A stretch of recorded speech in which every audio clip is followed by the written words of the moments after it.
Kementerian Perhubungan Kemenhub memproyeksikan sebanyak 44,2 juta warga melakukan perjalanan selama periode libur Natal dan Tahun Baru 2023 menyusul tidak adanya pembatasan mobilitas masyarakat oleh pemerintah pusat.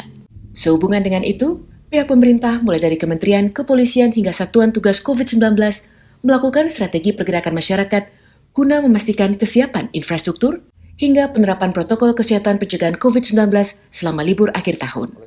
Hal itu disampaikan oleh staf ahli bidang logistik dan multimoda Kementerian Perhubungan, Roby Kurniawan, dalam diskusi Forum Merdeka Barat FMB 9 secara virtual Senin 19 Desember.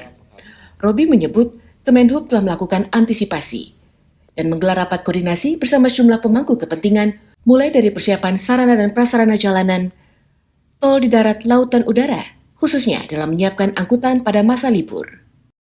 Oleh karena itu pergerakan-pergerakan inilah yang perlu diantisipasi oleh tentunya dari pemerintah, Kementerian Perhubungan bersama dengan stakeholder lainnya.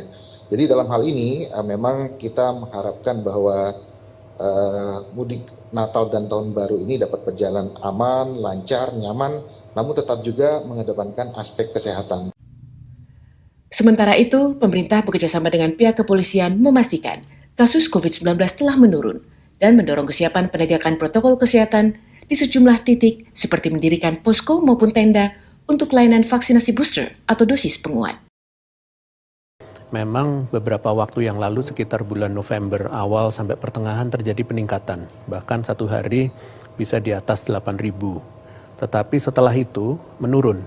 Kita lihat dari vaksinasi sebenarnya cakupannya juga sudah relatif baik, tinggi, namun untuk booster tetap harus ditingkatkan untuk anggota masyarakat yang belum vaksinasi ketiga atau booster.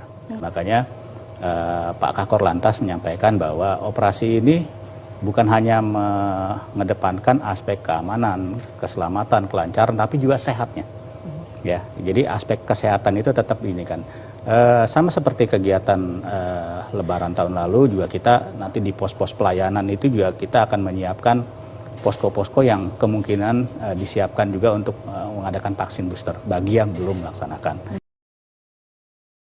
Korlantas Polri berharap kesiapan ini dapat dilakukan dari hulu ke hilir, tak hanya pemerintah pusat, tapi juga bersinergi dengan pemerintah daerah. Dalam kegiatan tersebut, Jubir Satgas COVID-19 juga mengimbau masyarakat untuk waspada, menahan euforia dalam merayakan malam pergantian tahun. Tim Kantor Berita Antara mewartakan.